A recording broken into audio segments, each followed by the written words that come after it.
Welcome to the Customer First Show, putting customers at the heart of your business.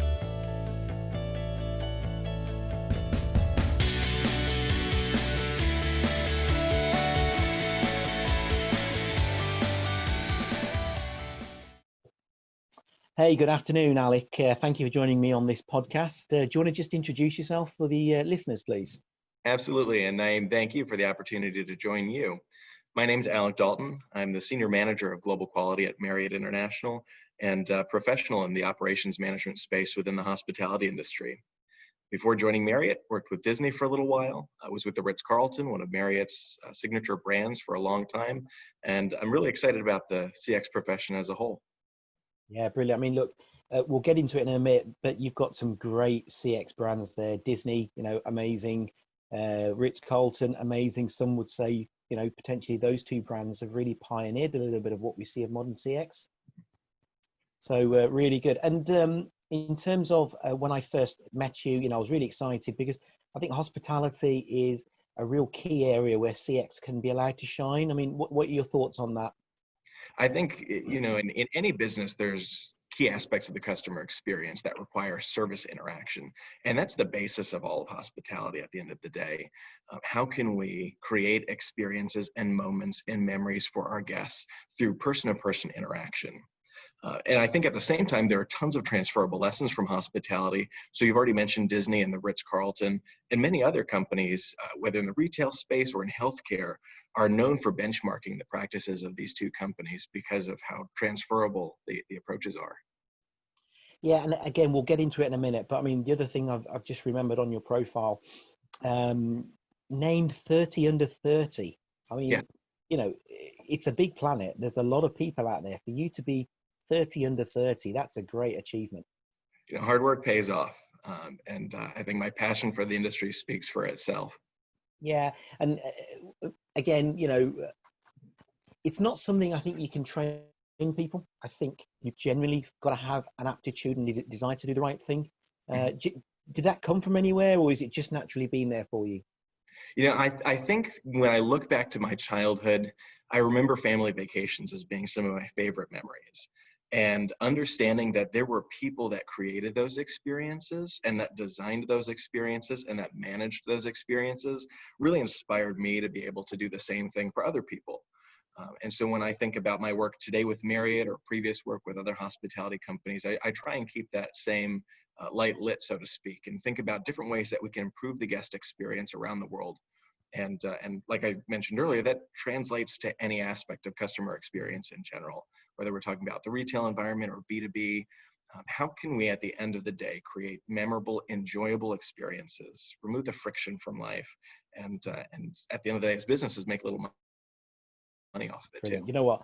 I'm going to learn so much in this little podcast, never mind everybody else. And, one thing I'm going to pick up there, you've not used the word customer once, you've used the word guest. And already that implies to me, you've got that kind of a mindset whereby they are a guest, you are looking after them. Is that something, again, that you do naturally, or where's that come from? I think it's something that I picked up over time, almost through osmosis, working with others in the hospitality field. But even in talking with colleagues in other business lines, I think that thinking about your customers as guests will really provide a paradigm shift that's really important. At the end of the day, especially if you're in a frontline service business, you are indeed at the service of your customers. And when you take the responsibility as a host of your customers and they truly become your guests, you reach a deeper level of emotional connection that I think is really important when it comes to generating loyalty and returns and referrals. Brilliant. Okay. Well, look, we let's get into a bit of the detail then. So we've seen recently Black Friday, for instance. Yes. We see a lot of companies who talk CX and who understand CX and go on a seminar and read a book, but people still fall short of this. I mean, why do you think that happens? Yeah, there are lots of different reasons why, but I think one of the biggest reasons is because there's a big disconnect that oftentimes happens between different departments or business functions within an organization. And I'm glad that you brought up Black Friday. I'll use an example from my own shopping experience just a few weeks back. I was purchasing from a big name department store. I won't name any names right now, but basically was trying to find a special suit. It was not available online, but they did note that it was available in certain stores. So I went to the local shop in Boston, Massachusetts, and poked around. They didn't have the pants or the jacket available, but they did provide me with a little receipt that showed that a jacket in the size I needed was available in California, and another in Georgia, another in North Carolina, each hundreds of miles away from where I was. They were able to place an order themselves for the pants. But that was kind of mistake number one. They should have offered to help me procure those suit elements. They should have helped to make that transaction go a lot smoother. So I go to call one of the stores, particularly the one out in California, and I get caught in that eternal loop on the call center line. You try and call the store directly, you punch through the system, dial 1, dial 2, dial star, and then you get routed to the central office and you ask them to speak with the store, or they pass you forward and back and forward and back. Eventually, 2 hours later, I get through finally to purchase the jacket to accompany the pants that I got. Very excited, very frustrated, but it was what it was. Yeah. Sure enough, a few days later, I get an automatic email canceling the pant order. So I've got this special order coming in for the jacket. I've got the separate order for the pants that are now discontinued, and I'm in a bind. The company didn't do anything other than offer apologies and say that my credit card was going to be good, which is really just a matter of table stakes, I think. When I tried to call the customer service line, the best that they could offer in terms of a resolution was canceling the jacket order and then offering free shipping on a future order. But they should have known that I'm already a platinum member of their brand and that free shipping is a benefit that I'm already entitled to. So even from a resolution standpoint, they weren't really coming up to snuff. And so when I think about why that happened, it really came down to their marketing team and their sales platforms with online technology, not connecting with their inventory management systems globally and with each individual store, and not connecting with the IT groups that made that information flow all together through the process. And even from an HR standpoint, there was clearly service training opportunities, both in-store and with the call center teams, that could have really improved the customer experience. I'm just going to step in there 1 second. So, what you've described there is you had a requirement and you've got multiple departments involved, and maybe the departments felt like it's someone else's problem. That's what you're saying, and ultimately you're still unsatisfied. Exactly. So carry on with the story. So that was the gist of the story, really. And I think it poses a challenge that a lot of CX businesses face. How do you connect lots of different departments in business, each with different leadership teams, each with different organizational structures, each with different goals? And that's interesting because, again, you didn't want to phone up customer service for 2 hours. You didn't want a jacket, or you didn't want a pair of trousers. You wanted to see something and to buy it and to go away with it. And yet, maybe each person tried their best individually, but ultimately you felt let down, would I say? Exactly. And you could tell too, especially in talking with the associates in the call center, that they were using a script. They were following a process. And there were a couple of times where I asked to escalate the issue to a supervisor, knowing that that individual wouldn't be as bound to those structures and those scripts. And I think one of the challenges that a lot of companies face isn't just the siloing of business functions, but also an over-reliance on processes. And sometimes those processes can really restrict the human relationship. From a hospitality standpoint, that's something that we're acutely focused on, is how can we make sure that we have processes, we have efficiencies, but we also never forget that human element, person to person, that really makes a business drive engagement and loyalty with our customers. Okay, so we talked about the issue. Could you give maybe 1 or 2 key points where, if it was up to you, you could maybe suggest improvements in that process then maybe? Absolutely. I think one of the most important is making the buying process as easy as possible.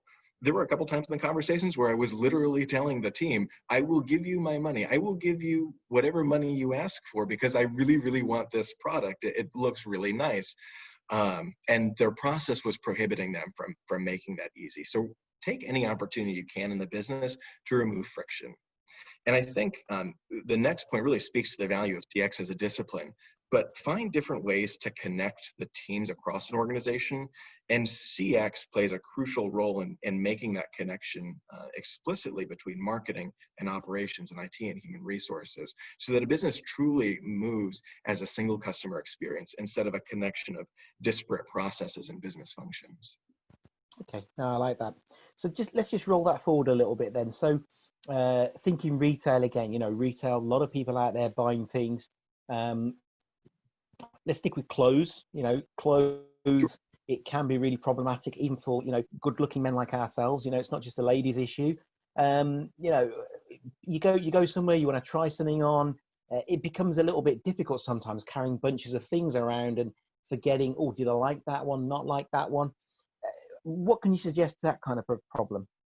You raise a really challenging scenario that a lot of, especially in the clothing space, a lot of companies are facing, especially when it comes to clothing. Not only are you carrying around those bundles, but there's a certain degree of intimacy involved when you're trying to fit clothing and you're assessing whether or not it looks right on you. There's a really great example that I think of often when it comes not just to retail, but to CX design in general. And it's what TJX company does. They have TJ Maxx and Marshalls and Home Goods and a variety of other brands. But if you're in their stores, which are kind of based on a concept of discovery, you're going to find lots of different sections with lots of different types of clothing. There will be a shirt section and pants over on the other side. And it's a bit of a rummage to find what you're looking for, but they try to evoke that exploratory urge and desire in us and provoke a little bit of excitement. But when you get to the fitting room and actually start to try on the clothes, they do something that I think is so simple yet so remarkable. On the wall, they've got a series of hooks, and above each of those hooks, they label them. One says definitely, one says possibly, one says maybe or tomorrow or later or just not now. And what I love about these hooks is two things. First, by having those hooks there with those labels, the company is acknowledging that this is a moment of truth for the customers. They're recognizing that this is a really critical decision point in the buying experience, that it can be challenging, it can be emotional, and it's almost their way of saying, hey, we're here with you. We're going to join you in this process, as intimate as it may be, and I think that's remarkable. But the second thing that they accomplish is they define the decision set. So they help the customer think not just about the fact that they're in a moment of truth, but about the fact that, all right, I've got this one item of clothing. I've just tried it on. I've just looked in the mirror. Which rack am I going to then hang it on? All right, next item. Which am I going to hang it on? And they take the friction, not just from the buying experience from a transactional standpoint, but also from an emotional standpoint, from a decision-making standpoint from the customer. I think any business that can do that can kind of join in the experience and acknowledge that they're co-creating the experience is going to deliver great returns. And any company that can help with the decision-making process along the way can also progressively influence the customers to make the decisions that the business wants them to make and that the customer really needs. That's great. We don't have that in the UK. And for those people who may have heard you say moment of truth, that may not be clear, I mean, could you offer a definition for that? Sure. So the easiest way that I'd like to think about the moment of truth is if you imagine a customer journey, a moment of truth is one of those key touch points along the journey that really peaks the level of engagement. It can go in two ways, though.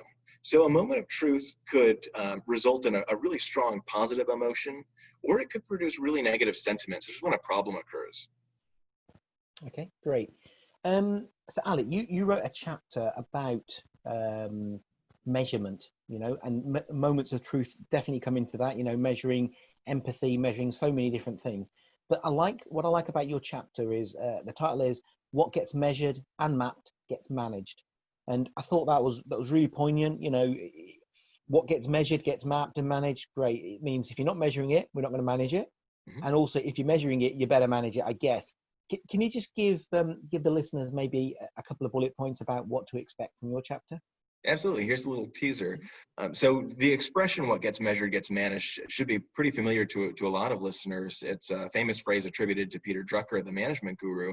But basically the idea that when a company sets its measurements and holds people accountable, that's what they perform against.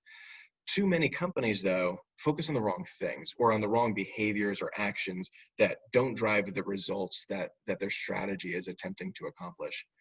And so the framework that I propose in the chapter relates actually to a tool that we use in quality management from the Six Sigma world, something used by IBM and by Motorola, but a basic framework to define the strategy of the company and to use that to then inform which metrics the organization is using and to in turn drive improvement efforts in the organization based on those focus areas. And it really helps to keep everybody on the same page, to make sure that there's clear lines of accountability, but ultimately to make sure that, like the title suggests, what you're measuring is what's getting managed, and what's getting managed is ultimately what's driving the value for your business. Brilliant. And I think there's definitely a lot of value in that thinking, but also definitely reading your chapter. From the rest of the book, were there anything else you saw, or, you know, the process? Did you learn anything from there, from either reading someone else's chapter or from the process yourself? I think one of the great things from the experience altogether is the fact that CX has so many different dimensions to it. So many of us come from a marketing background, others from an operations perspective, others even still from an HR standpoint when you think about employee engagement or when you think about information technology. And the really great thing about our book is that it provides a wonderful collage, a myriad of different perspectives from all of these different disciplines that are intrinsically tied to CX. And I think our readers are really going to enjoy learning about CX strategy from those different perspectives. Wouldn't you agree? I agree. I agree. I mean, when I saw the proofs of some of the chapters, I was reading them, and I was reading them for the value of the chapter more than looking for, you know, spelling mistakes and things. And I was then sitting down and making notes. And then Andrew Priestley's the editor would say, "Have you done that review yet?" And I'd be like, "No, I'm learning stuff here, so don't stop me." Alec, you work with some great brands we talked about earlier. I think, you know, one of the iconic brands. I mean, I don't want to diminish the iconicity of any of the other brands, but one of the iconic brands, Ritz Carlton. I mean, I've learned so much reading some around Ritz Carlton from online and things like that. I love the fact that managers would have that little budget to do something when the computer says no, and they could make something. Can you give me an example of something else that the Ritz Carlton maybe does different to other brands, which would be a valuable lesson maybe? Absolutely. And I'll tie this back to some of the CX strategy work that's discussed in our book. It's pretty common for most companies to go through a process called SWOT analysis, or focusing on the strengths, the weaknesses, the opportunities, and the threats of the business when deciding on the path forward for the company. In most organizations, that SWOT analysis happens in the corporate boardroom, the C-suite, amongst the chief executives or a dedicated strategy department. But too often that strategy fails to trickle down to employees on the front lines, and it also fails to be informed by their feedback and what they're actually observing when they facilitate the customer experience. So the Ritz-Carlton does something that I think is really exceptional, and I'd encourage all companies to consider this as something to benchmark. Rather than start at the top, we actually start on the front lines. So every summer, for a period of a couple of weeks, every single lady or gentleman, our employees in our hotels, participates in a department-level discussion about their strengths, their weaknesses, their opportunities, and their threats.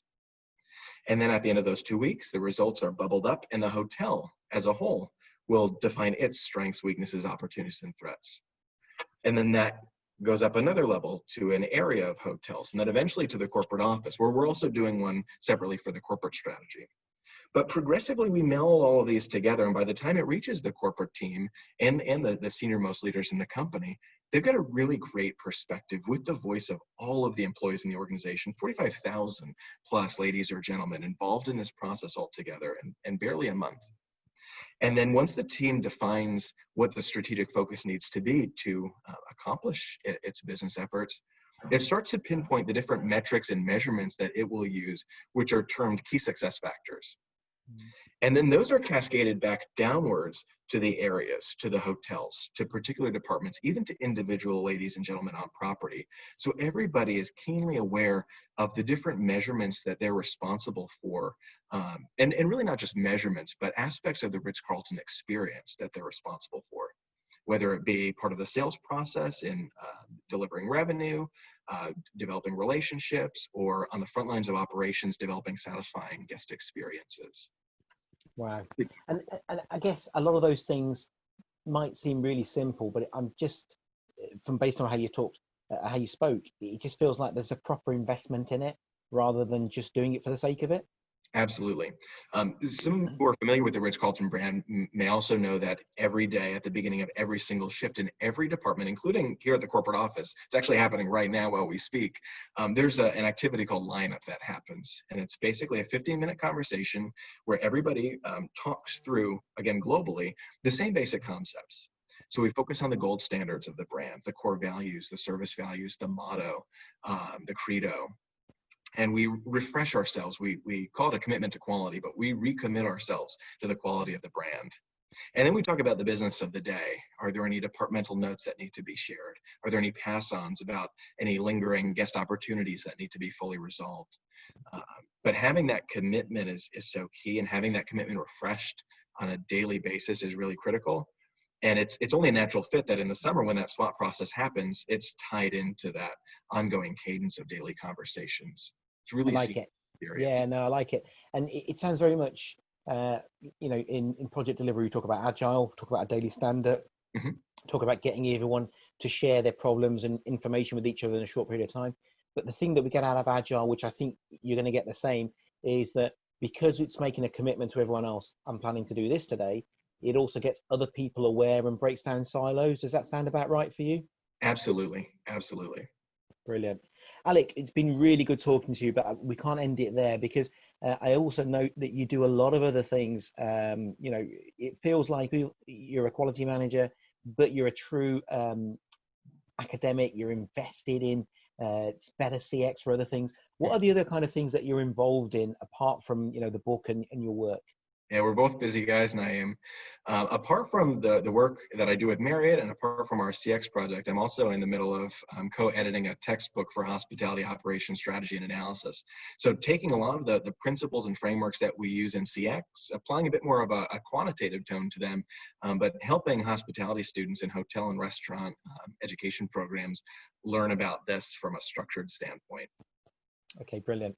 I mean, we've run out of time, Alec, but if people want to contact you, and I'm sure they will off the back of this, what's the best way for them to contact you, follow maybe your thoughts and things like that? What can you suggest?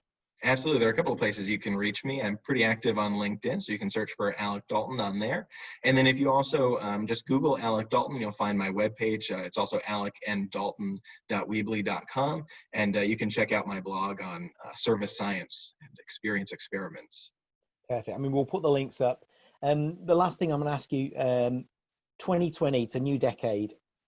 Where do you think CX will go? What are you excited to see? Where do you think we'll be talking about maybe in 5 years' time about CX, or shorter, maybe? It's coming fast. I can't believe 2020 is just a few weeks away.